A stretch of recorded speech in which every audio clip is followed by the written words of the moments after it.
센터였습니다. 오늘 하루 이슈의 중심. 당신의 아침을 책임지는 직격 인터뷰. 여러분은 지금 KBS 1라디오 최경영의 최강시사와 함께하고 계십니다.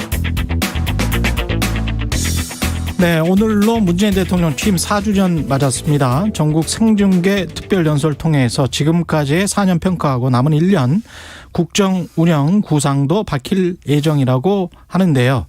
지난 2012년 보수 원로로서 문재인 당시 대통령 후보 지지 연설을 하기도 했던 분입니다.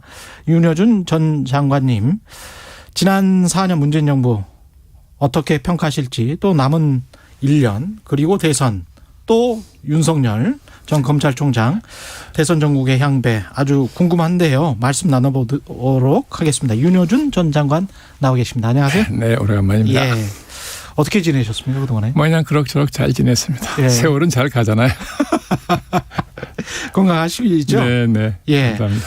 4년이 뭐 이렇게 눈 깜짝할 새 지나간 것 같습니다. 예. 그동안에 특히 권력 잡은 양반은 더 빨리 갔겠죠. 그렇죠. 근데 저는 뭐 코로나 뭐 이것 때문에 네. 뭐 지난 한 2년은 진짜 정신이 없었던 것 같아요.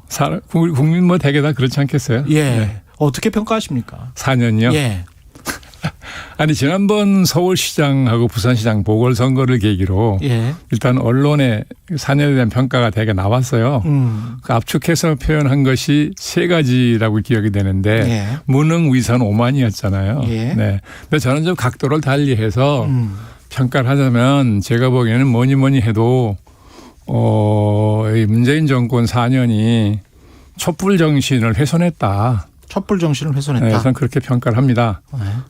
사실 이 정권이 출범할 때 사실 자기 자신을 그 촛불 정권이라고 얘기를 했어요. 예. 촛불 정권의 광화문 대통령이라고 문재인 대통령 스스로 그렇게 말한 일이 있습니다. 예.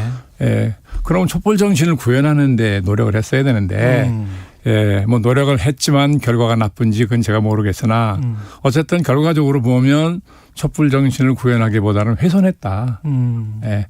그러니까 촛불 장관님께서 말씀하시는 촛불 정신은 뭐죠? 그러니까 그 촛불 정신은 뭐냐면 그때 그 이제 촛불 시위에 참여했던 사람들을 상대로 여러 차례 조사를 해서 그 사람들의 열망. 예. 그걸 이제 책으로 묶어낸 게 있습니다. 예. 탄핵 광장의 안과 밖이라는 제목의 책인데 거기 보면 계속 물어봤더니 왜 예. 시위에 참여했냐 그렇죠. 물어봤더니 가장 많은 대답이 민주적 가치의 훼손에 대한 분노 때문에 나왔다는 거예요. 민주적 가치 훼손에 대한 훼손. 분노. 네. 그러면 촛불 정권은 당연히 민주적 가치를 회복하고 발전시키는 게 사명이죠. 자기들이 스스로 그걸 자임했잖아요. 촛불 예. 정권이라고. 예. 그런데 오히려 민주주의를 더 발전 성숙시키는 고사하고 심지어는 전체주의를 지향하는 거 아니냐 하는 평가까지 받았어요. 어떤 측면에서 가장 구조로진 게 구체적으로. 예. 대통령 1인을 향한 권력 집중이 어느 때보다도 심했다는 거죠. 예. 그러니까 오직 그리고 이 문재인 대통령을 추종하는 사람 세력들 우리가 흔히 문빠라고 부르는 그 사람들이 보여준 모습을 보면 예.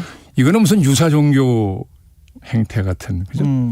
유사 종교의 그 신도들이 교주를 향해서 보여주는 그런 모습 같은 걸 보여줬잖아요. 예. 예. 그런 것이 이게 민주주의하고는 민주적 가치하고는 전혀 동떨어진 거란 말이죠. 너무 열광적 지지였다. 예, 그래서 그리고 이제 뭐 적폐청산을 내걸어서 대대적인 뭐 저 작업을 했는데 사실은 민주주의를 회복시키려면은 그죠? 자, 민주주의 제도와 절차 이걸 회복시켜야 되죠. 예. 그다음에 그 제도와 절차를 운영하는 원리랄까 규범 같은 거 이걸 통해서 민주화를 확산시키고 심화시켜야 되는 것인데. 그렇지 않았다는 거죠. 네. 그것도 좀 구체적으로 어떤 측면에서 그랬는지. 아니 뭐 사례 들자면 검찰 개혁과 관련해서 말씀하시는 겁니까? 아니 우선 뭐 그 문재인 대통령이나 이 정권에 대한 비판 자체가 어렵게 됐잖아요. 좀 비판했다가는 뭐 온통 뭐 문바들이 뭐 난리를 치고 그래가지고 사람들이 막 공포를 느낄 정도가 됐잖아요. 그 하나만 보더라도 대통령이나 정권에 대한 비판을 마음대로 못하는 게 무슨 민주주의예요? 그렇잖아요. 그게 근데 권력에 의해서 마음대로 되는 게 아니고 지지자들 간에 서로 다른 보수와 진보 지지자들 간의 싸움이 격화됐다로 이해할 수도 있는 거 그것도 아닙니까? 보면 예.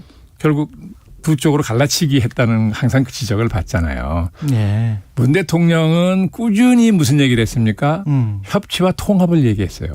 예. 예. 그런데 사실 벌어지고 있는 일은 보수와 진보 또는 좌파, 우파 뭐라고 부르든 간에 예. 국민을 양쪽으로 갈랐다는 거잖아요.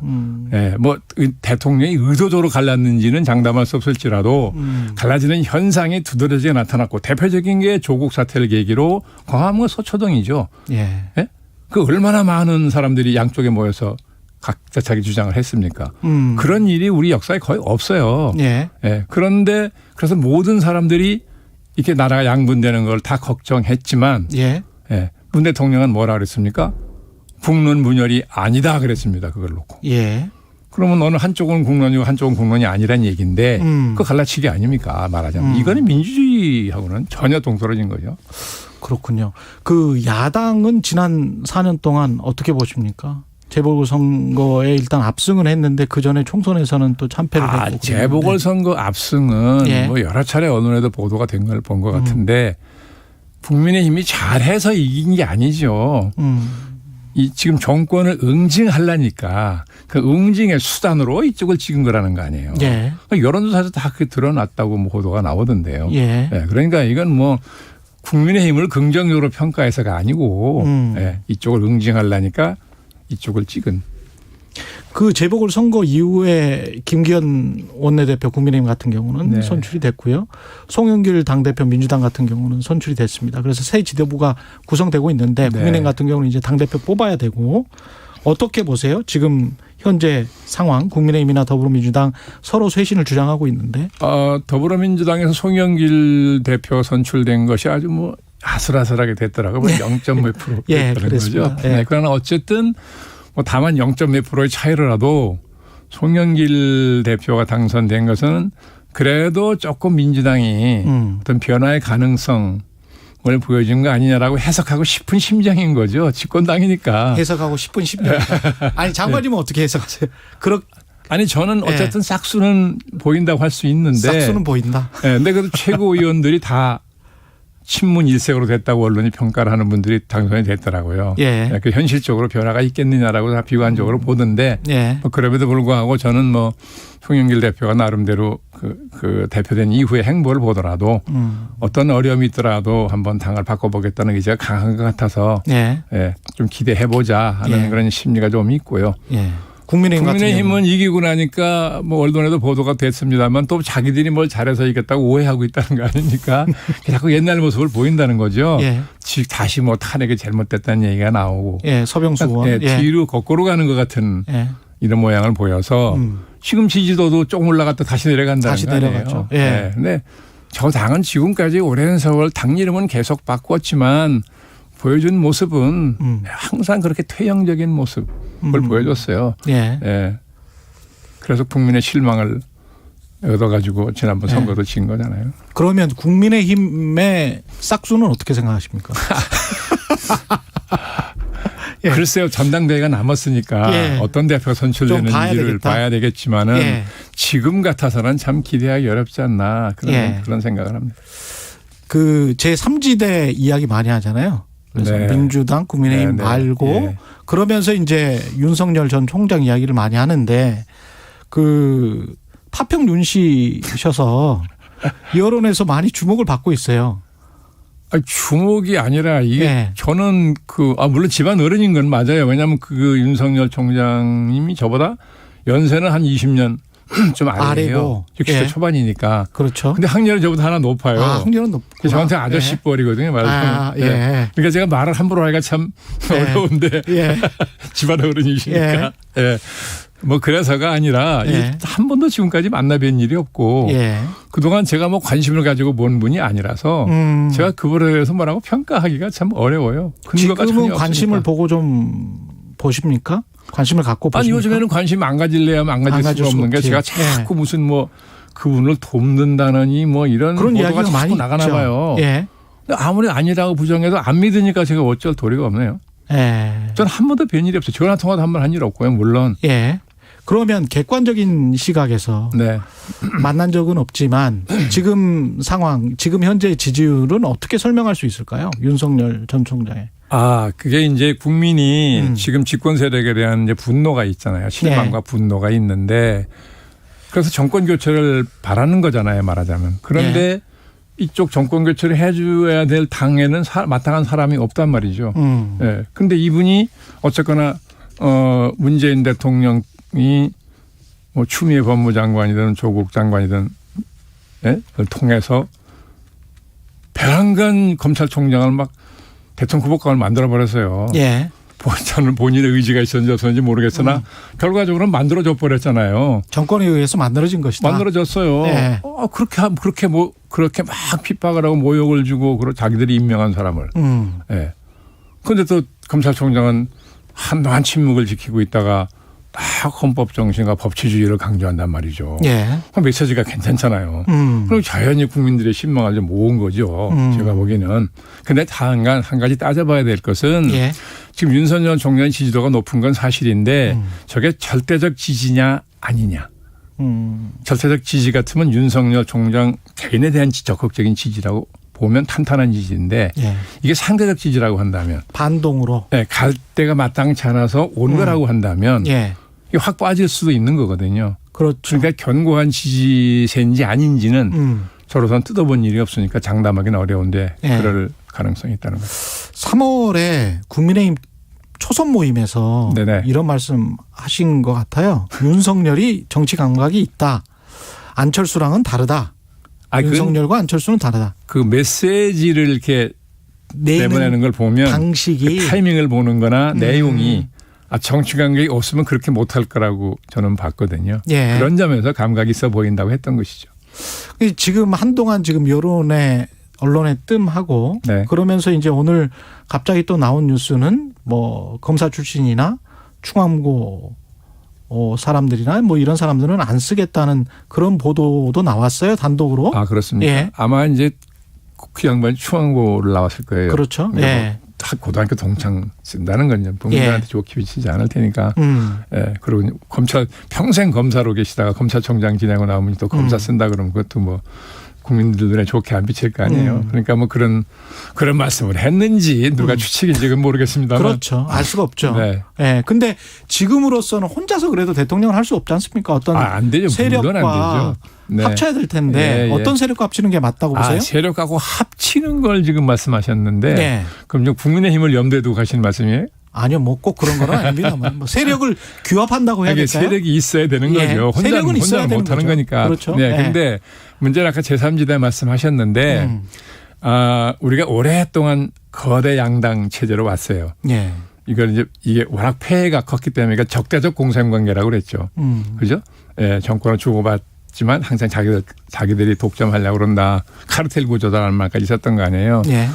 예, 그런 상황에서 어느 한쪽 정당, 흔히 집권당의 경우가 있겠지만 예. 국민적 실망이 크지만 어느 한쪽 정당에 대한 기대가 살아있으면 제3지대가 안 열립니다. 그런데 지금은 국민의힘으로 대표되는 우리가 보수 세력이라고 그러는 그 세력이 박근혜 대통령 탄핵으로 어떤 심판을 받았어요. 예. 그래서 지금 이제 이 문재인 대통령으로 대표되는 이 민주당 세력, 뭐 진보 세력이라고 하더라도 여기도 이제 워낙 국정 실패가 커가지고 국민의 심판을 받았어요. 이번 보궐선거 같은 거 나타난 게 그렇잖아요. 그러면 이제 양대 정당에 대한 국민적 실망이 이 정도 같으면 제3지대가 열릴 가능성이 있죠. 충분히 제가 보기에는. 있다. 네, 과거하고 달라요. 그 점이. 그러면 그 국민의힘으로 들어가지 않고 네. 제3지대에서 이른바 세력을 규합해서 자체 정당을 창당을 해서 대통령 후보로 나설 가능성이 있다. 뭐 방법이야. 없다. 정당을 만드는 방법도 있을 것이고 요새 흔히 말하는 소위 플랫폼 형태의 세력을 만들 수도 있을 것이고 지금은 과거와 또 하나 전혀 다른 게 이 SNS라는 수단이 생겼잖아요. 그렇죠. 과거에는 어느 한 개인이 정치적 견해가 사회적인 공론이 되려면 정당이라는 그 그릇에 통해서만이 가능했어요. 조직이 있어야 됐죠. 조직이. 그렇죠. 근데 지금은 개인의 의견이 SNS라는 그 수단을 통해서 순식간에 그죠? 수십만 수백만의 지지를 얻을 수 있는 공론화가 가능해졌어요. 그래서 미국의 미래학자 중에는 예. 앞으로 한 10년 20년 지나가면 정당이 없어질 거다. 또는 정당이 없어질 정치인이라는 직업 자체가 없어진다고 보는 미래학자까지 있을 정도가 됐습니다. 그러니까 저는 윤석열 총장의 경우에도 예. 이 SNS라는 뭐 무기든 수단이라 이거 효율적으로 사용하면 예. 전국 조직에 이걸 가진 정당을 만드는데 그렇게 시간 오래 안 걸릴 거예요.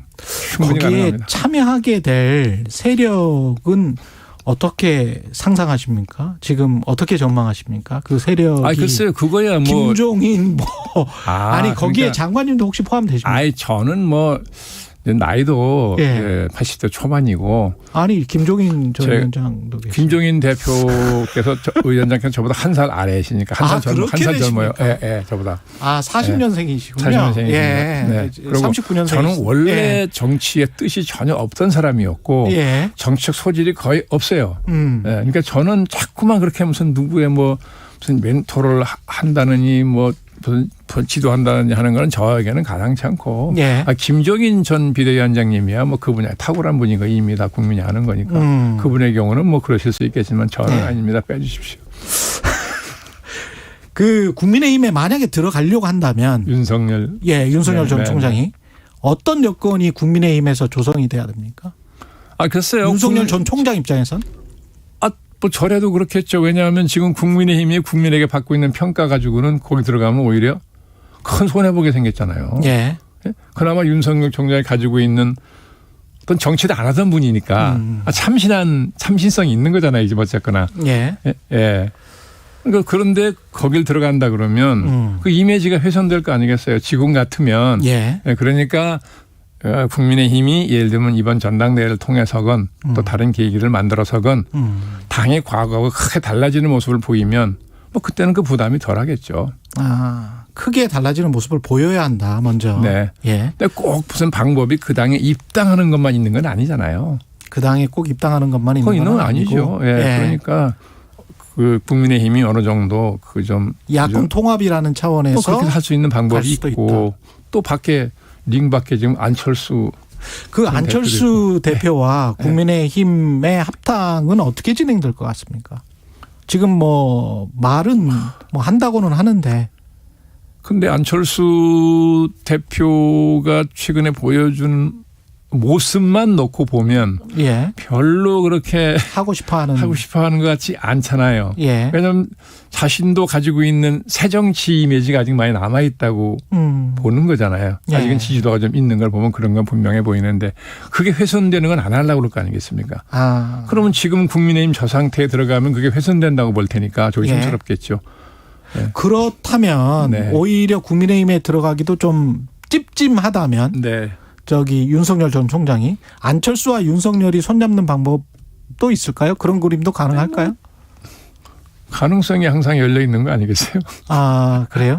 네. 예. 아니 어차피 이제 사람들이 뜻을 같이 하는 사람들끼리 모여서 해야 되니까 또 새로운 당을 만들건 뭐 플랫폼을 만들건 중심 인물은 있어야 되는 거잖아요. 그게 또 한 사람은 아닌 거니까 예를 들면 뭐 안철수 대표도 같이 하고 싶은 의사표시도 여러 번 했잖아요. 그러니까 뭐 그런 가능성이 열려 있다고 봐야 되겠죠. 그 박용진 의원은 윤석열 전 총장 1시간만 토론하면 미천 드러날 것이다. 이런 이야기 했는데 대선 주자로서 대통령 주자로서의 윤석열 전 총장은 어떻게 평가하십니까? 글쎄요. 지금은 검찰총장 시절의 모습밖에는 본 일이 없으니까 판단할 수가 없어요. 그러니까 본인이 지금 언론 보도를 보면 뭐 여러 가지 주요 정책 분야를 공부한다는 거 아닙니까? 근데 한 가지는 박영진 의원이 얘기한 것은 박영진 의원은 정책 분야에 상당히 그랬죠. 오래 했죠. 평가가 나 있는 분이잖아요. 그런데 이제 이 대통령은 정책 능력만 가지고 되는 건 아니에요. 그것만 가지고 되는 건 아니에요. 그렇죠. 또 그 리더십이라는 거 정책 능력만 가지고 형성되는 건 아니기 때문에 통찰력도 있어야 되고 안 그렇습니까? 더군다나 지금이 시기적으로 이게 어마어마한 변화의 시기 아니에요. 코로나 때문에 뉴노멀이 온다는 거 아닙니까? 뉴노멀이라는 것은 뉴 스탠다드가 온다는 뜻인데 새로운 기준이 생긴다는 얘기죠. 모든 걸 바꿔야 한다는 기준이 바뀌니까. 시간이 10초밖에 안 남았습니다. 그렇기 때문에 지금은 분야별 정책의 전문성만 가지고 대통령이 된다. 이거는 저는 기대하기 어렵다는 거죠. 알겠습니다. 고맙습니다. 윤여준 전 장관이었습니다.